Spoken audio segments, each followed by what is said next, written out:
दोस्तों नमस्कार। आप पब्लिक न्यूज टीवी देख रहे हैं और मैं हूं देवकीनंदन मिश्र। आज बाबा साहब डॉक्टर भीमराव अंबेडकर की जयंती है। बाबा साहब की जयंती पूरे देश में मनाई जा रही है।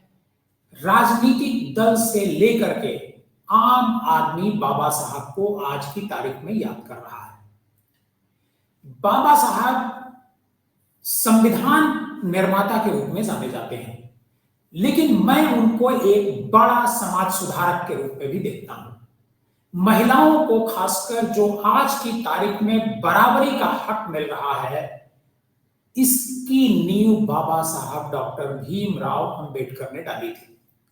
महिलाओं के लिए सबसे ज्यादा संघर्ष उन्होंने किया था। वैसे वो चूंकि वो दलित थे, तो दलितों के बीच उनकी पैठ ज्यादा है। दलित उनको अपने भगवान की तरह मानते हैं, क्योंकि दलितों को भी जो अधिकार, छुआछूत से मुक्ति, ये सारा अधिकार जो है बाबा साहब की वजह से मिला। लेकिन आप क्या जानते हैं कि बाबा साहब डॉक्टर भीमराव अंबेडकर, उनका नाम कैसे पड़ा? आज के इस प्रोग्राम में हम आपको बताएंगे कि आखिर सतपाल से अंबेडकर बाबा साहब कैसे बन गए।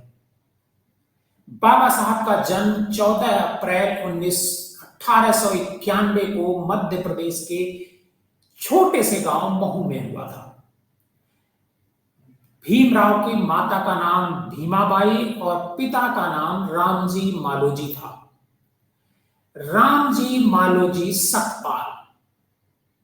इसी वजह से डॉक्टर भीमराव का शुरुआती जो नाम था वो भीमराव सतपाल था, क्योंकि उनके पिताजी का भी जो सरनेम था वो सतपाल था। भीमराव महार जाति से ताल्लुक रखते थे। निचली जाति का होने का कारण उन्हें बहुत सारी सामाजिक दुराव से भी गुजरना पड़ा, भेदभाव से गुजरना पड़ा, वो भी कम उम्र से ही। लेकिन बाबा साहब बचपन से ही प्रतिभाशाली थे और उनकी इस प्रतिभा की वजह से भी बहुत सारे फॉरवर्ड क्लास के लोग उनका मजाक उड़ाया करते थे, उन्हें जाति के आधार पर संबोधित करते थे।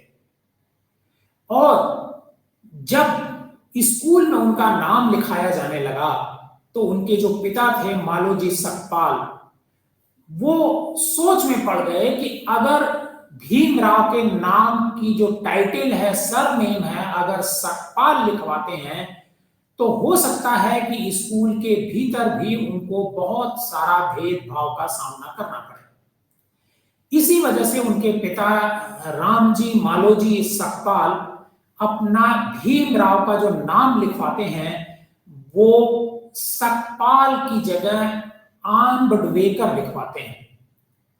आम्बेडकर उपनाम दरअसल इस वजह से था कि ये उनका असली गांव था। दरअसल वे कोंकण के अंबा डवे गांव के मूल निवासी थे, इसीलिए गांव के नाम पर आम्बेडकर सरनेम लगाया जाए। तब इनका नाम डॉक्टर भीमराव आम्बेडकर रखा गया उसी समय। लेकिन आम्बेडकर से आज की तारीख में उनका नाम डॉक्टर भीमराव अंबेडकर है। अब सवाल ये भी है कि आखिर आम्बेडकर से अंबेडकर बाबा साहब कैसे हो गए। दरअसल यह किस्सा भी उन्हीं स्कूल के दिनों का ही है। बाबा साहब पढ़ने लिखने में काफी तेज थे। इसी खूबी के कारण स्कूल के जो शिक्षक कृष्णा महादेव अंबेडकर उनसे खास प्रेम करते थे।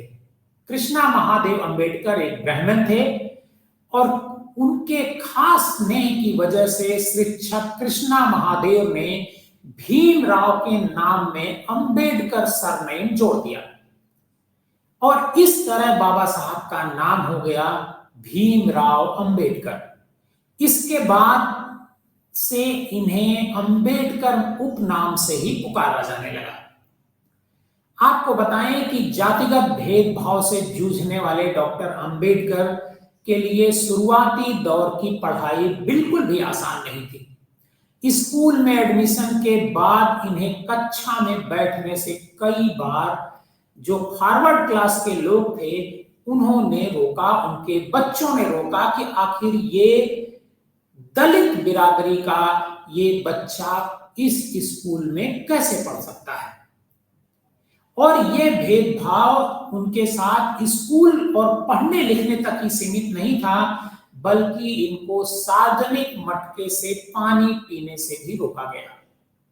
इसी भेदभाव के कारण समाज में उन्हें हर उस चीज के करीब जाने से रोकने की कोशिश की गई जो उन्हें पसंद थी, जैसे मंदिर जाना। मंदिर में भी उन्हें रोका गया। किताबें पढ़ना, किताबें पढ़ने से भी उनको रोका गया क्योंकि उनको किताबें पढ़ने का शौक था। और यही बातें उनके जेहन में धर कर गई और यहीं से ऊंच नीच का जो फर्क है उसको मिटाने के संघर्ष की नींव पड़ती है। बाबा साहब संघर्ष पर निकलते हैं और तमाम संघर्ष के पड़ाव करने के बाद वही भीमराव अंबेडकर देश के पहले कानून मंत्री बनते हैं। और कानून मंत्री ही नहीं बल्कि उनके हिस्से जो संविधान लिखने का जो क्रेडिट है वो बाबा साहब को ही जाता है, क्योंकि बाबा साहब हालांकि संविधान कमेटी सभा एक थी, उसके एक मेंबर थे, लेकिन बाबा साहब को उसका सबसे ज्यादा क्रेडिट जाता है।